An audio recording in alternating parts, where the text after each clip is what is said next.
toute ma vie.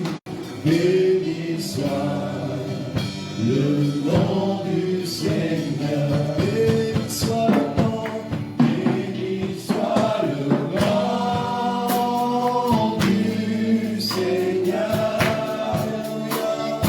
Béni soit le nom du Seigneur. Je bénirai, oui, je bénirai son nom toute ma vie. Béni soit le nom du Seigneur. Je demeure à l'abri de tes ailes. Je me repose auprès de toi.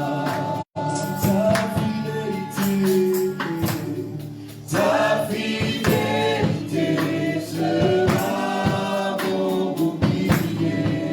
Chaque jour je chante.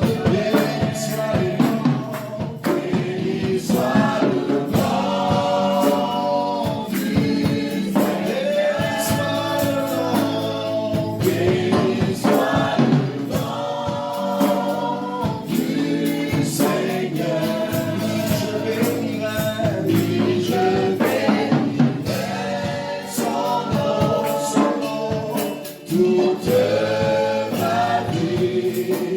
Béni soit le nom du Seigneur. Béni soit le nom. Du lever du soleil jusqu'à son coucher. Que le nom de l'Éternel soit béni sur toute la terre. Alléluia.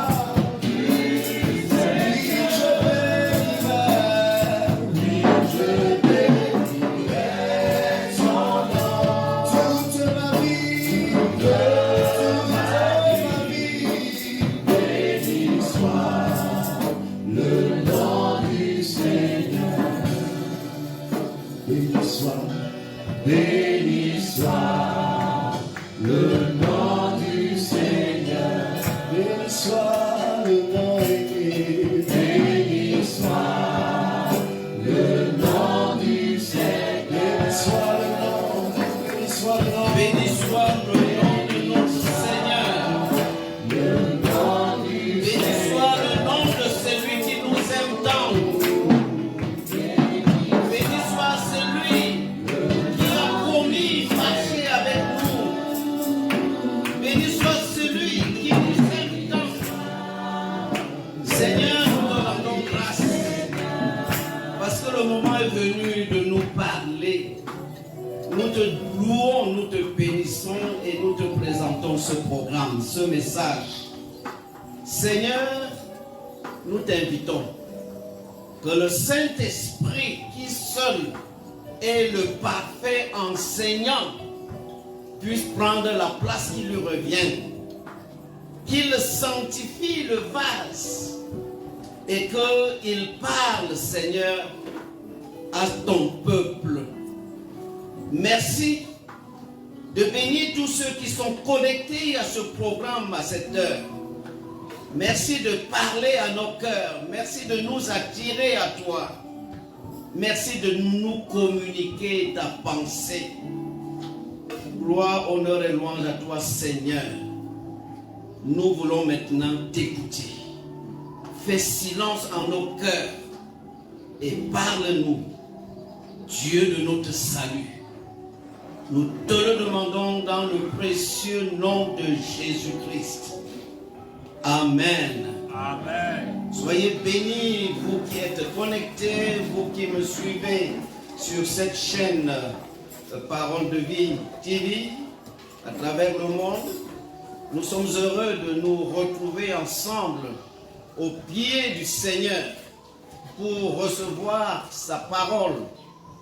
Nous voulons tout simplement nous dire que le Seigneur, dans un récent message, a promis que cette année, il va marcher avec nous, il va se révéler à nous, il va nous instruire, il va s'assurer qu'il nous montre la voie que nous devons suivre, qu'il est notre conseiller et qu'en plus il veillera sur nous. Mais tout ceci, il a dit, pourvu que vous adoptiez la bonne disposition de vos cœurs. Voici pourquoi aujourd'hui, le thème de ce message, c'est comment bénéficier pleinement de cette communion avec Dieu. Pour cela, nous allons aborder l'étape 1. Nous rappelant qu'il y a un modèle que Dieu a révélé depuis le temps des prophètes. Comment s'approcher de lui. Ce modèle qui a été prophétique, parce que Jésus est l'accomplissement de tout cela, reste riche d'inspiration pour nous. Le Seigneur avait dit, Moïse devrait bâtir un lieu de la rencontre, un lieu de l'intimité, un lieu où Dieu sera présent avec son peuple. Et c'était le tabernacle, la tente d'assignation, la tente de la rencontre. Or, cette rencontre, c'est ce que Dieu nous promet. C'est ce que Dieu veut que chacun de ses enfants vive. Une intimité avec lui. Pas un Dieu lointain, mais un Dieu réel, présent à nos côtés, marchant avec nous, nous instruisant comme il a promis, nous enseignant, nous conseillant. Alors, ce lieu de la rencontre présentait 3 parties. Et nous devons comprendre l'importance de ces 3 parties aujourd'hui, de manière à ce que nous puissions donc mettre cela en pratique. Il y avait la pratique selon la loi, maintenant il y a la pratique selon la révélation de la grâce apportée par Jésus-Christ. Au temps de la loi, la première partie qui était appelée le parvis du tabernacle avait pour mission de racheter, c'était un lieu de rachat, afin que le pécheur se réconcilie avec Dieu. Le parvis était le lieu de la purification, afin que les sacrificateurs puissent entrer dans le service du Seigneur. C'était également le lieu de purification numéro 1 pour permettre même aux souverains sacrificateurs d'aller dans le lieu très saint dans le but de ce face-à-face de communion avec Dieu.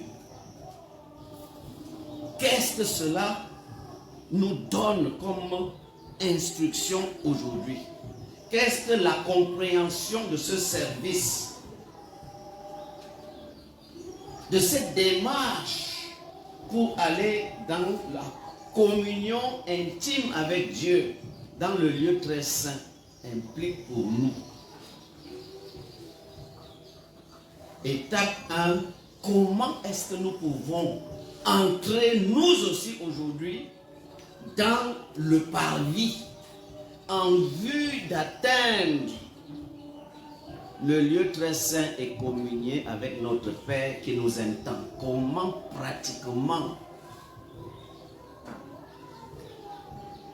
La parole de Dieu a dit: qui montera à la montagne sainte?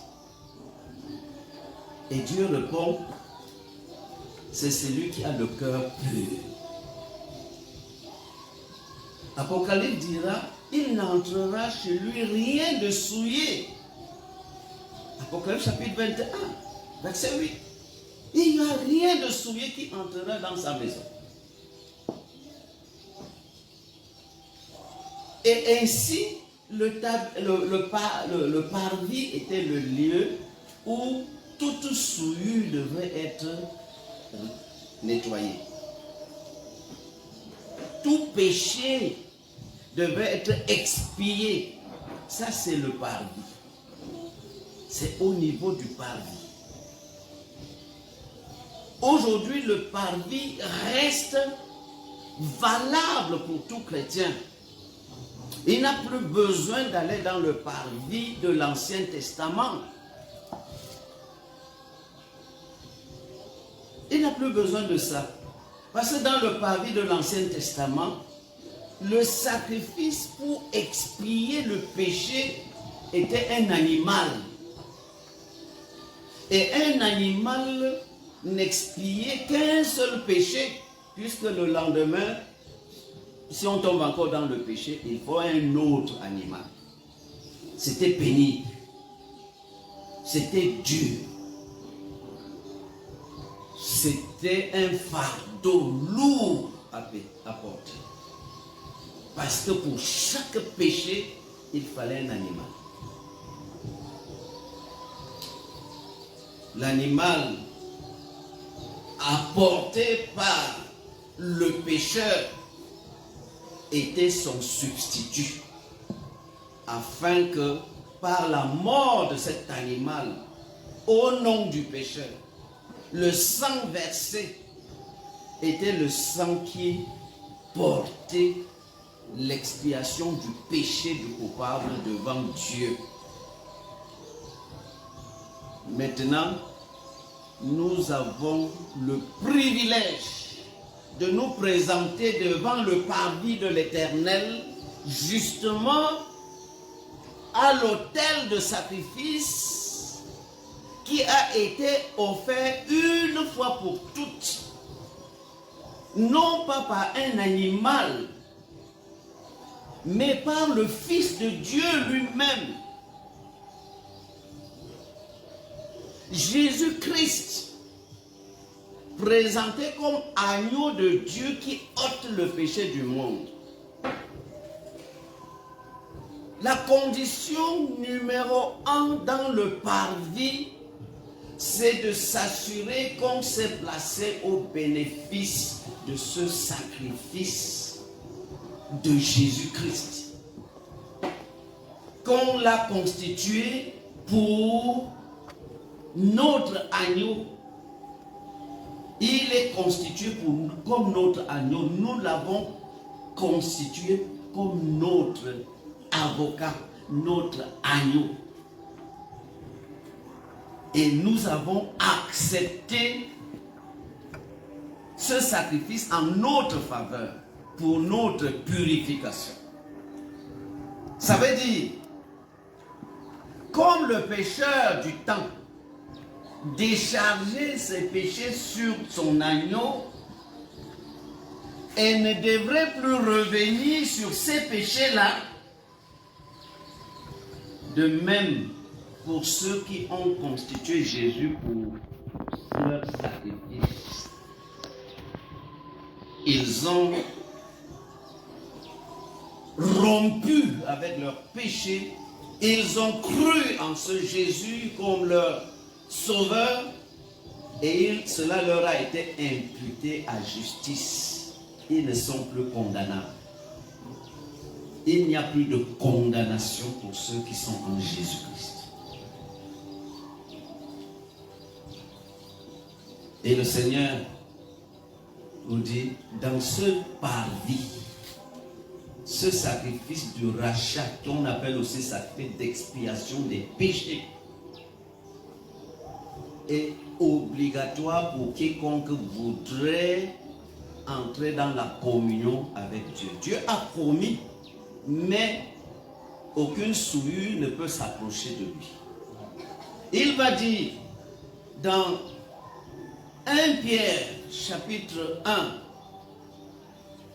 à partir du verset 14, une parole qui s'adresse à ceux qui ont fait donc ce rachat avec Jésus.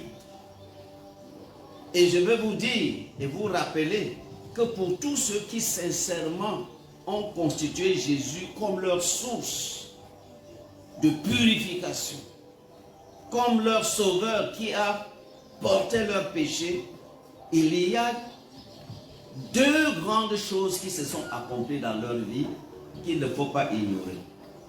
La première, c'est la purification de tes péchés. C'est l'effacement de tout ce qui te condamnait. Et la deuxième, c'est une nouvelle naissance qui t'a été octroyée par Jésus. Une nouvelle vie qui fait de toi une nouvelle création. C'est une réalité dont il faut se saisir, s'approprier et comprendre que on est mort à la vie ancienne et on est né à une nouveauté de vie avec Christ. Et la parole de Dieu va dire de long en large que vous n'êtes plus ce que vous étiez. Vous êtes marché en nouveauté de vie par rapport à ce que Christ a fait pour vous. Vous êtes maintenant ressuscité avec Christ et vous êtes assis avec lui dans les lieux élevés. Votre vie est maintenant cachée avec Christ en Dieu. Regardez-vous donc comme mort au péché dans lequel vous viviez autrefois. Vous n'y êtes plus. Voilà le résultat de cet sacrifice d'expiation ou un sacrifice de rachat fait par Jésus-Christ. C'est la condition numéro un pour que tu sois reconnu dans la famille de Dieu. C'est la condition numéro un pour que tout le message du Seigneur, toute la promesse du Seigneur de marcher avec toi cette année, toute la promesse de Dieu d'être ton conseiller, de t'instruire, c'est la condition pour que cela s'accomplisse dans ta vie. Tu dois arriver au point où tu te vois mort à la vie ancienne et vivant en nouveauté de vie à cause de l'alliance que tu as conclue avec Jésus dans le sacrifice qu'il a accompli. C'est la condition numéro 1. Et le Seigneur dit, pour ceux-là, Apocalypse, 1 Pierre 1, verset 14 va dire ceci. Il va dire, puisque celui qui vous a appelé est saint. Remarquez, celui qui vous a appelé, celui qui vous a fait grâce,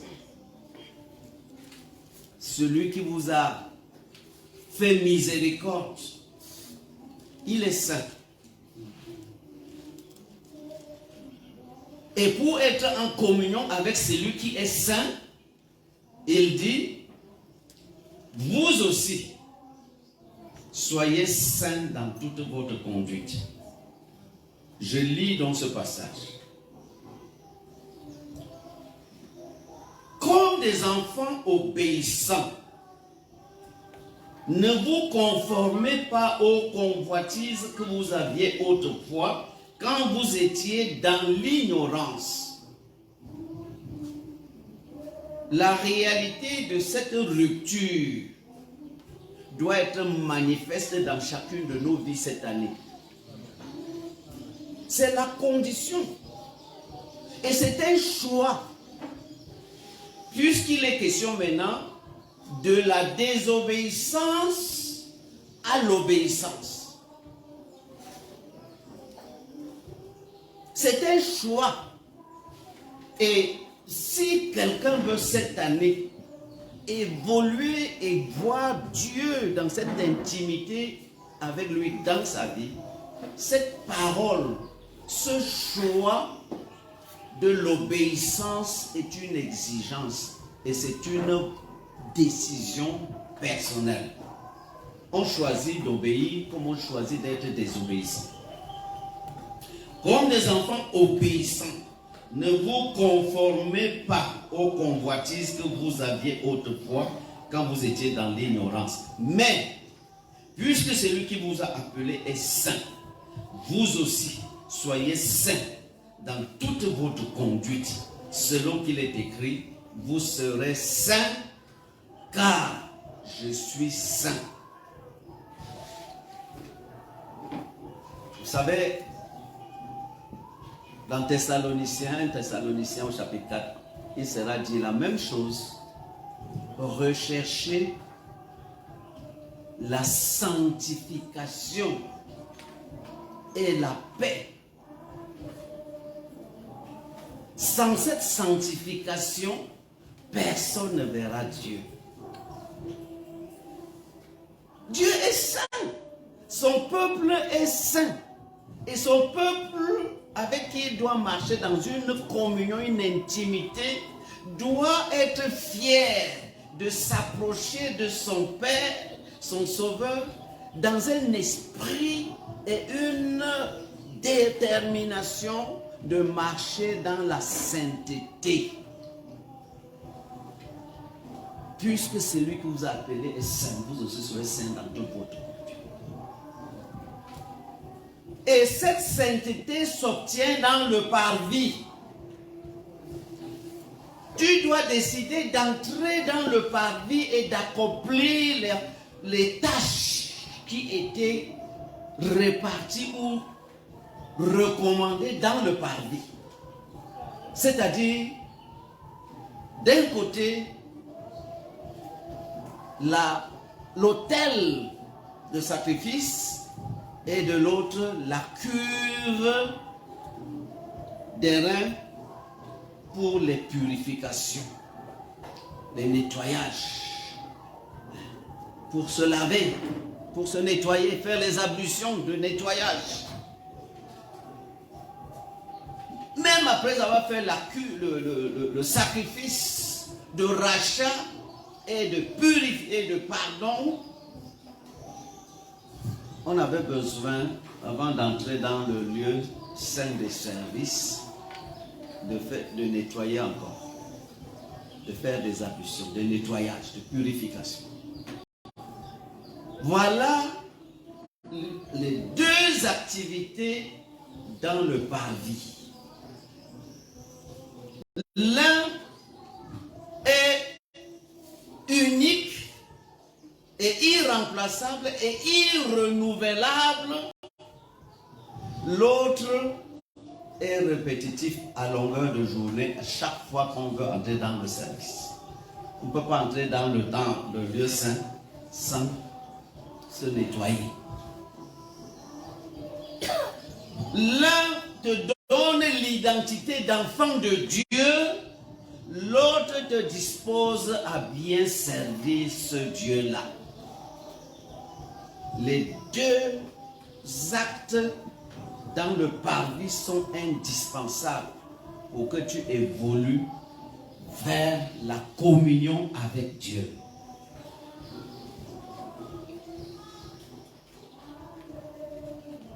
C'est un choix. Examinons nos vies, examinons nos vies. Le Seigneur va dire dans Colossiens chapitre 3, certaines choses que nous négligeons, mais qui ont besoin d'être lavées à la cuve. Et la cuve, aujourd'hui, c'est la disponibilité du sang de Jésus qui nous purifie de tout péché. Et on va voir comment on lave cela.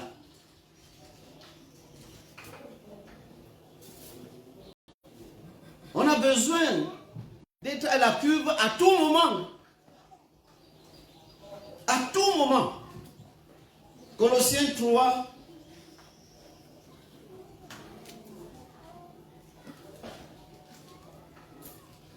Colossiens 3 nous dit ceci.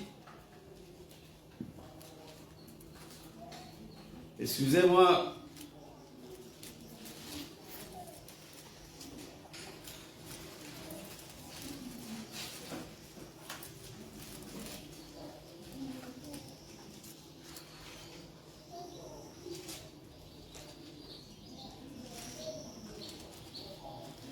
Colossiens 3, c'est à partir du verset 1 jusqu'au verset 9.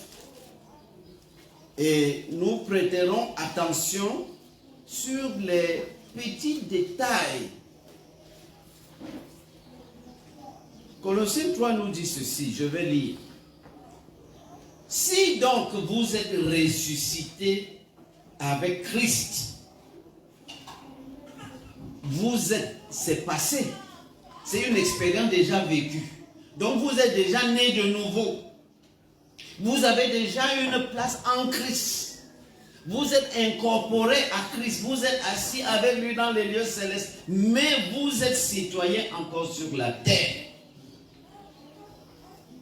En attendant l'accomplissement de ta perfection, lorsque Christ viendra, tu es sur la terre. Et par conséquent, il y a des choses qui nous influencent encore. Il dit, affectionnez-vous donc, si vous êtes ressuscité avec Christ. Cherchez les choses d'en haut où Christ est assis à la droite de Dieu. Avec vous aussi. Affectionnez-vous. C'est-à-dire désirer ardemment, que votre cœur aspire totalement, que votre soif vous amène à prendre des décisions de faire quoi? De rechercher les choses d'en haut et non de vous attacher aux choses qui sont sur la terre. Car vous êtes morts. Mort par rapport à quoi? Vous êtes mort par rapport aux choses de la terre. Et les choses de la terre, nous allons les identifier dans la suite du texte dont il est question. Un mort ne réagit plus à tout ce qui est autour de lui. Un mort ne répond plus aux sensations ni aux excitations. On peut mettre un courant électrique sur un mort pour l'exciter, il ne bouge pas. Il est mort à ça. Dieu dit que vous êtes morts et votre vie est cachée avec Christ en Dieu. Quand Christ, votre vie, paraîtra, alors vous paraîtrez aussi avec lui dans la gloire. Il y a une gloire que tu ne perçois pas encore maintenant. Mais ça va se manifester. Tu verras que une grande faveur t'a été faite dans ta connexion avec Christ. Tu n'es plus n'importe qui et n'importe quoi. Tu es vu dans la gloire au ciel. Rappelez-vous, le Seigneur nous disait l'autre jour que une fois nous sommes en Christ, tous les anges, tout le monde, le ciel nous voit habillés en blanc. Un blanc de gloire, un blanc glorieux, un blanc de distinction.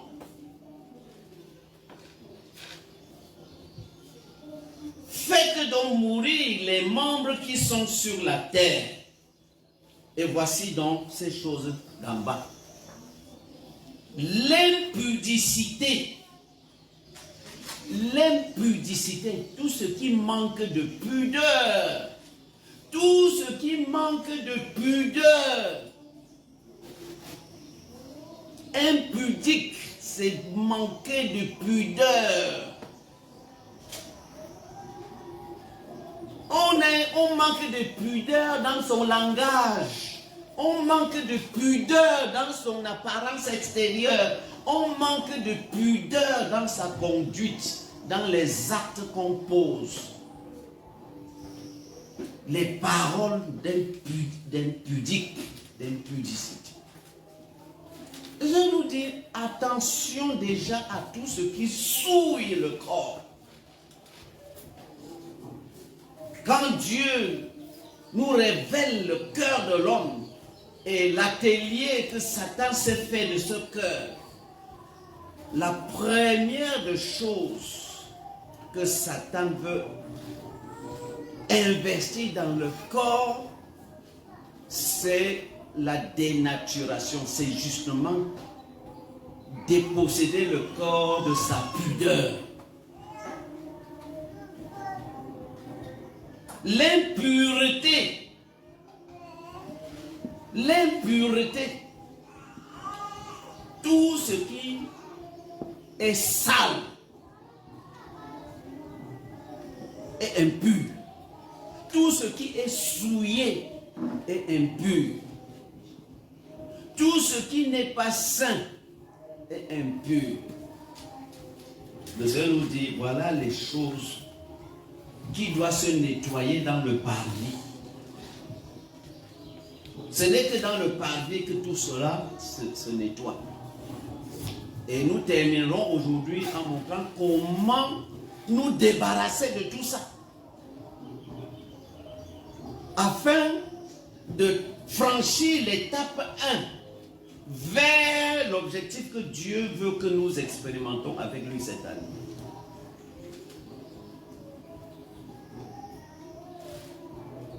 Les passions. Les passions. Le Seigneur parle des passions de la chair. Les passions peuvent être assimilées aussi aux convoitises. Les passions de la chair, les convoitises de la chair. Il ajoute les convoitises des yeux,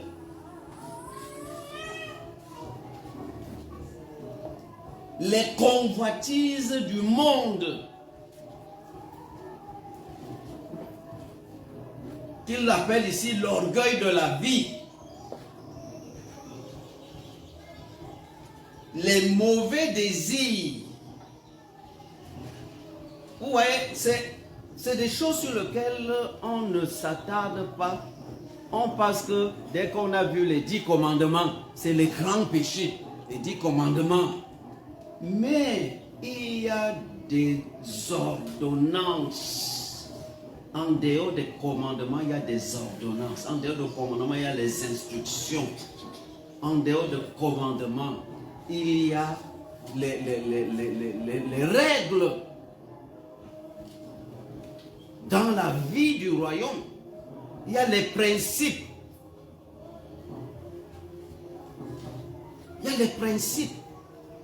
Ce qu'on peut appeler un règlement intérieur dans la marche de la maison. Et il ne faut pas négliger. C'est même dans les petits détails qu'on voit la fidélité. Le Seigneur va parler ici de mauvais désirs, de la cupidité. Cupide, c'est avoir le cœur attaché au matériel,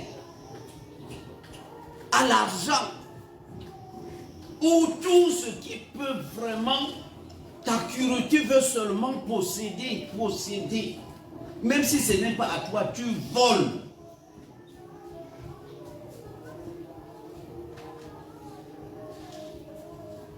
Les mauvais désirs et l'idolâtrie. Il dit que même la cupidité est une idolâtrie. C'est à cause de ces choses que la colère de Dieu vient sur les fils de la rébellion, parmi lesquels vous marchez autrefois, lorsque vous viviez dans le péché, dans ces péchés. Vous voyez, le Seigneur nous fait comprendre que en réalité, nous sommes tous au départ dans le même panier. Il n'y a pas de distinction. Mais le Seigneur commence à mettre une ligne de démarcation pour ceux avec qui il veut marcher dans l'intimité. Et il faut que chacun qui le désire en retour, celui qui veut vraiment expérimenter cette promesse de Dieu, veillera à ce que Dieu donne comme instruction ici. Il dit que non. Au départ, il n'y avait pas de différence. Nous tous, nous étions là. Nous tous. Donc on ne peut condamner personne, on ne peut juger personne parce que nous tous, nous étions là. Nous étions là. Mais, individuellement, selon le choix libre de chacun, Dieu fait la différence entre ceux qui ont choisi de quitter pour s'attacher à lui. Et ceux qui ne le font pas, Dieu fait cette différence. Et je dis la différence se fait au parvis. Parce que les gens devaient partir de chez eux tous et venir au parvis voir le sacrificateur pour que leur sort change. Ceux qui ne venaient pas au parvis restaient dans leur tente, dans leur maison avec leurs péchés. Tout en sachant les conséquences, ils sont séparés de Dieu. Ils n'ont rien de commun avec Dieu, malgré tout l'amour de Dieu qui ne veut voir personne périr. Ceux qui restent avec leurs péchés, dans leurs décisions, leurs choix, ne peuvent pas aller plus loin. Ne peuvent pas aller plus loin.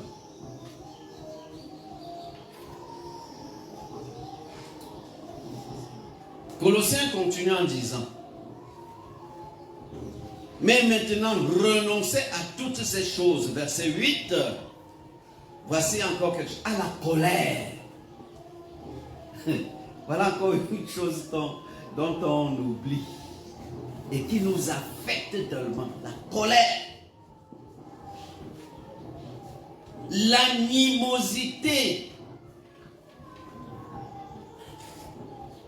Un sentiment animal. Contre tes frères, contre tes sœurs. Tu ne sais pas pourquoi tu les détestes. Tu ne sais pas pourquoi tu les hais. Tu ne sais pas pourquoi tu ne les supportes pas. Tu ne sais pas pourquoi tu ne veux pas les voir.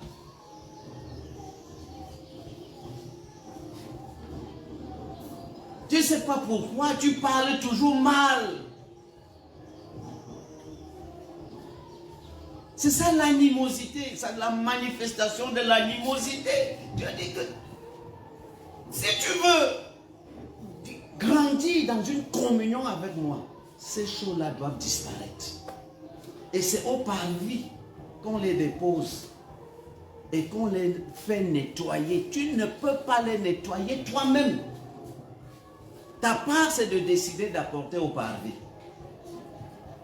Au parvis, il y a la puissance de l'autel de sacrifice, il y a la puissance de la cuve des reins de purification. C'est là où il faut nettoyer tout ça. Parce que là, tu es devant l'Éternel. Tu es devant sa maison. Tu es devant le lieu de la rencontre avec lui. En quelque sorte, tu cherches sa présence. Ce n'est qu'à cette condition-là.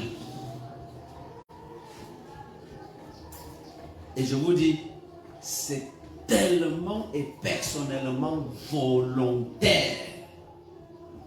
Dieu ne viendra jamais mettre la corde à ton cou pour dire viens dans le parvis pour qu'on arrange ça.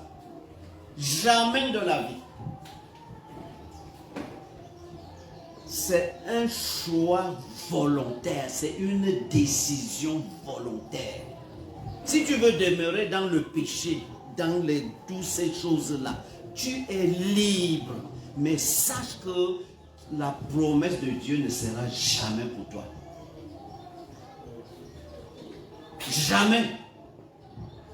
Mais tu es libre. de rester dans la désobéissance. Mais le danger de rester dans la désobéissance, tout en connaissant la volonté de Dieu, le danger c'est l'endurcissement. C'est qu'à un moment donné, Dieu se lasse de toi. Parce que sa patience a une limite. Il est tellement patient, il multiplie. Mais il y a le danger de l'endurcissement. Et là, on tombe dans ce que Jude a dit.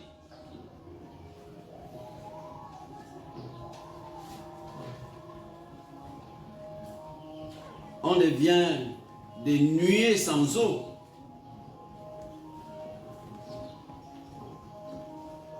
On devient des obstacles à l'agape. Renoncer à la colère, à l'animosité, à la méchanceté. Aujourd'hui, beaucoup de personnes témoignent toujours comment le cœur de l'homme est méchant. Les hommes sont méchants. L'homme est méchant. C'est-à-dire, on nuit à l'autre. Et sans cause. Dieu dit, nous sommes tous tentés d'être méchants. C'est pour ça qu'il nous dit, pour tous ceux-là qui sont restés avec Christ, attention à la graine de méchanceté. Nettoyez ça. La calomnie. La calomnie. C'est des choses qui souillent le peuple de Dieu, l'église de Jésus-Christ. Et qui sont source de division. Calomnier, c'est parler mal, c'est commenter mal, se soulever le cœur des autres contre quelqu'un. C'est créer l'inimitié. C'est attirer la faveur des gens sur toi aux dépens de la communion familiale. Et on constate souvent que la calomnie est toujours l'œuvre de ceux qui cherchent l'apitoiement sur soi.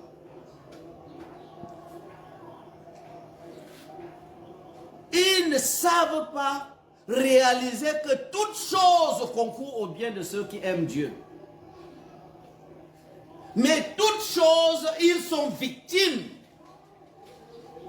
Pour eux, ils se voient victimes de tout et puis tout le monde les déteste, tout le monde ne m'aime pas. Ils cherchent l'apitoiement. Et en cherchant l'apitoiement, le contrepartie, c'est quoi? Le plus on dénigre, le plus on calomnie, le plus on se fait des amis qui vont avoir pitié de nous. Mais on est en train de détruire. Et la parole de la souveraineté de Dieu qui conduit toutes choses, qui fait concourir toutes choses pour ceux qui l'aiment, c'est oublié. La parole de Dieu, rendez grâce en toutes choses, c'est oublié.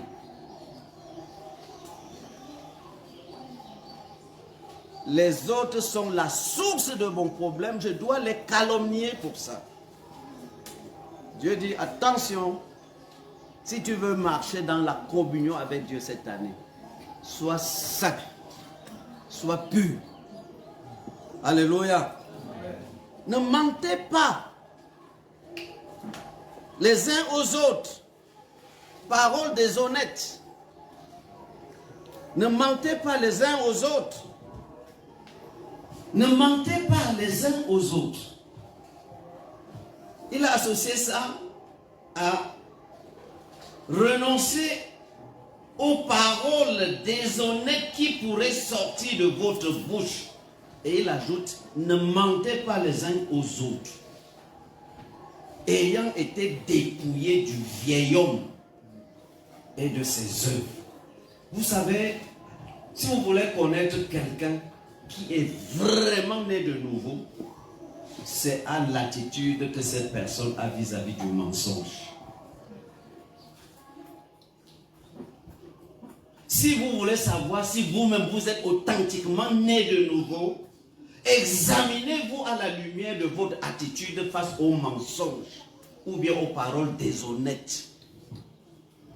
Si vous vous plaisez dans des paroles de détour, de malhonnêteté, de petits mensonges, de ceci, mettez-vous en question sur votre authentique nouvelle naissance. Vous savez pourquoi? Parce qu'il est question de la paternité à qui on appartient. Qui est ton père? La Bible dit que le diable est le père du mensonge. Voilà pourquoi ceux qui sont affranchis de son joug, la première inimitié dans leur cœur, c'est contre le mensonge. Ils ne supportent pas le mensonge. Tu mens à côté de lui, ça, il est dérangé. Parce que ça montre que tu fais l'œuvre de ton père. Ça montre que tu as encore le diable pour père. Mais c'est lui qui est en Dieu. La vérité, il appartient à Jésus. Et la vérité, c'est Jésus. Jésus est la vérité. Et ceux qui appartiennent à Jésus sont de la vérité. Ils ne supportent pas le mensonge, ni tout ce qui est déshonnête ou malhonnête. C'est le premier des critères, à mon avis. Parce que la parole dit, le diable est le père du mensonge. Et quand quelqu'un parle quand il parle de mensonge, il parle de son propre chef. Il est directement connecté et inspiré par celui qui est le père du mensonge. Donc il n'est pas encore décroché du diable.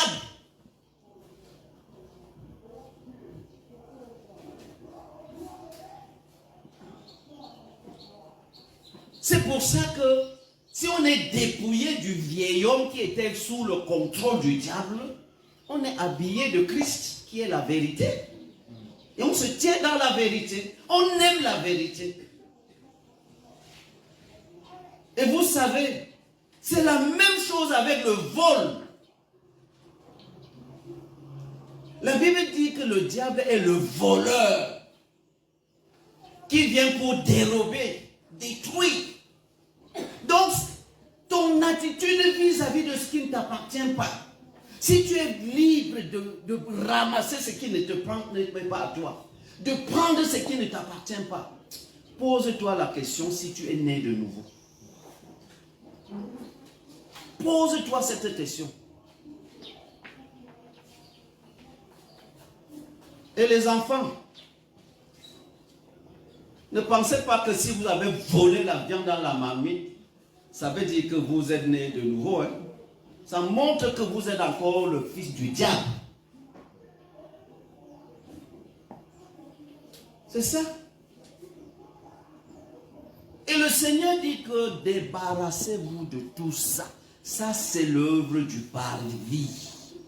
Si Christ vous a ressuscité dans la marche au quotidien, il dit recherchez la sanctification sans laquelle personne ne peut pas le voir. Il ne t'accueillera pas. Donc cette année, condition numéro 1, nettoyons-nous dans le parvis. Que chacun se nettoie dans le parvis. Amen. Et comment le faire? Apocalypse chapitre 7. L'Apocalypse chapitre 7 nous dit que ceux qui avaient reçu leur robe blanche à cause de leur connexion avec l'agneau de Dieu qui a emporté leur péché Et en retour, ils ont été lavés et habillés du manteau de justice. Ceux-là, ils sont en uniforme blanc de justice de Dieu. Ils ont la palme de la réconciliation qui parle paix. Nous avons la paix avec Dieu, Romains 5. Étant réconciliés avec Dieu, nous avons la paix. Ils ont la paix et ils le témoignent par les palmes. La palme, c'est toujours un symbole de paix. Maintenant, ils sont justifiés de par même le nouvel habit qu'ils ont reçu, qui les rend purs devant Dieu. C'est le manteau de justice de Christ. C'est le sang de Jésus qui t'a lavé. Tu n'es plus la même personne. Il dit qu'il t'a transporté du royaume des ténèbres au royaume de lumière. Du royaume des ténèbres au royaume du Fils de son amour. Et maintenant, toutes les choses que nous venons de citer, entre autres, parce que ce n'est qu'une petite dimension, le Saint-Esprit nous aidera dans la suite, parce qu'il s'agit que vraiment nous nous nettoyons. Si nous voulons bénéficier de cette communion avec Dieu, je vais vous dire une chose. Dès qu'on se nettoie, on n'a pas besoin de jeûner 48 heures pour avoir le Saint-Esprit. On n'a pas besoin de crier pour que le Saint-Esprit vienne. Plus tu te sanctifies, plus le Saint-Esprit trouve du plaisir à te remplir et à t'utiliser. Plus tu as soif de te débarrasser de saleté, plus le Saint-Esprit prend plaisir à t'inonder, te remplir.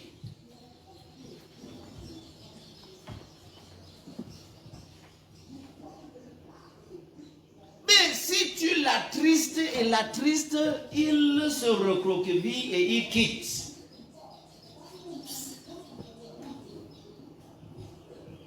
Le Seigneur a dit, on ne met pas le vin nouveau, c'est-à-dire le Saint-Esprit, dans des vieilles outres, c'est-à-dire le corps rempli de péchés conscients, volontaires, dont on ne veut pas se séparer. C'est ça les vieilles outres. Mais au parvis, aujourd'hui, tu peux tout nettoyer. Apocalypse 7 au verset 14 dit,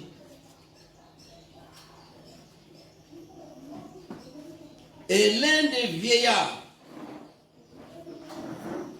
j'ai commencé au verset 13, et l'un des vieillards me prit la parole et me dit, ceux qui sont revêtus de robes blanches, qui sont-ils? Et d'où sont-ils venus? Je lui dis, mon Seigneur, tu le sais. Et il me dit, ce sont ceux qui viennent de la grande tribulation.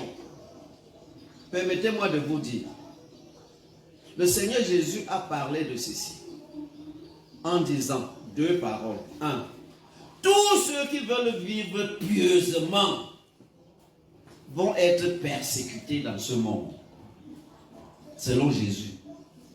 Jésus a aussi dit, si vous voulez venir après moi, sachez que le chemin n'est pas facile, c'est le chemin de la croix. Il faut que tu sois d'accord de te charger de ta croix et que tu me suives. Il y a une grande récompense attachée à ça. Il y a une grande gloire attachée à ça. Mais c'est après la souffrance. C'est après les persécutions. Du fait que tu as choisi volontairement de te nettoyer et de marcher avec moi. Cette croix te parle du prix que tu vas payer à cause de ton choix. Payé par ceux qui vont te faire souffrir, ceux qui vont te persécuter, ceux qui vont t'injurier, te rejeter, parler mal de toi. Tu vas supporter des injustices. Le monde va te haïr. Le Seigneur l'a averti. Ils vous haïssent parce qu'ils ne me connaissent pas. Mais sachez qu'ils m'ont haï le premier. Donc ne soyez pas étonnés quand ce même monde va vous rejeter et vous haïr comme ils m'ont haï. C'est la preuve que l'Esprit de gloire repose sur vous. Amen. C'est un privilège de souffrir injustement, d'être traité injustement. Ne cherche pas à te conformer pour avoir la paix avec le monde. Si tu deviens ami du monde, tu n'es plus ami de Jésus. Alors ces gens-ci, à cause des tribulations, à cause du fait qu'ils étaient encore dans le monde, des soldats, il y a des blessures, il y a des taches, il y a des saletés qui éclaboussent cette robe à longueur de journée. Amen. Parmi lesquelles les choses que tes oreilles ont entendues tout à l'heure, d'autres dans l'ignorance, d'autres dans une réaction épidermique, comme on dit. Mais à tous ceux-là, le Seigneur dit, ils viennent de la grande tribu, ils ont lavé leur robe. Ça veut dire que leur robe, ils avaient déjà été habillés, n'est-ce pas? Mais ils ont lavé. Ça veut dire que ces robes ont eu des taches en chemin. Et c'est ce que le Seigneur désire, que nous soyons conscients des moindres taches qui souillent nos robes au quotidien. Et que nous sachions comment eux, ils ont fait pour laver leurs robes. Ils les ont lavées où? Ils les ont lavées dans le sang de l'agneau. Gloire à Dieu. Et on les lave comment? Tout simplement deux choses. Jésus a dit, la parole de Dieu a dit, celui qui cache ses transgressions ne prospère pas. Très simple. Deux, celui qui les avoue, c'est-à-dire qui les confesse, qui les déclare, qui les reconnaît, ceux-là font quoi? Ils obtiennent miséricorde. C'est-à-dire, Dieu les pardonne, efface et nettoie leur robe. Et dit, mon enfant, continue le chemin. Ne te décourage pas. Les saletés ont été ôtées. Continue.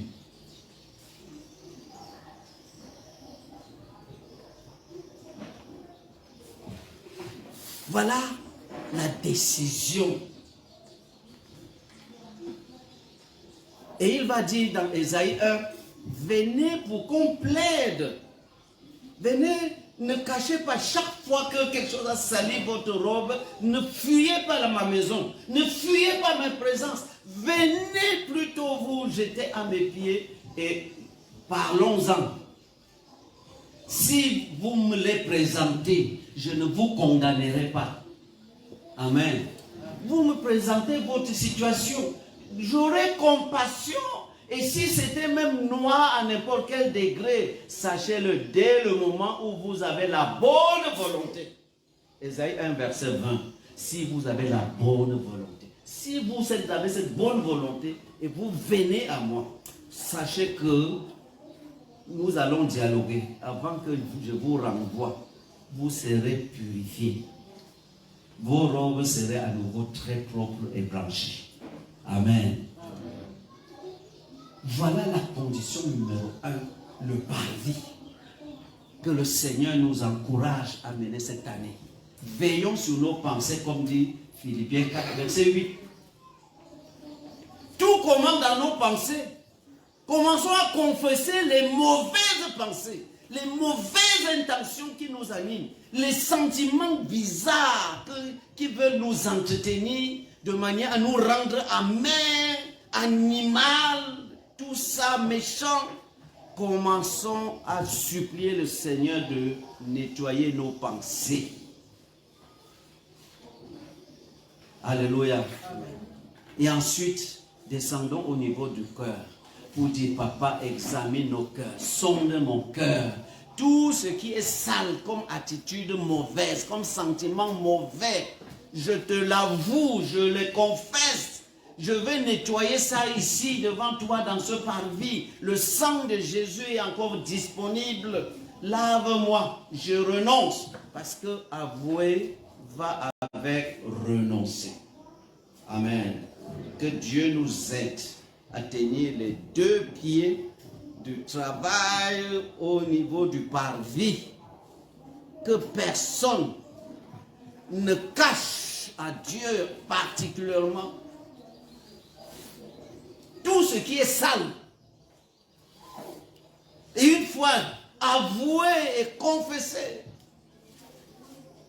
engageons-nous à renoncer. Une fois engagés, implorons le secours du Seigneur pour tenir. Amen. Que Dieu te bénisse. Amen.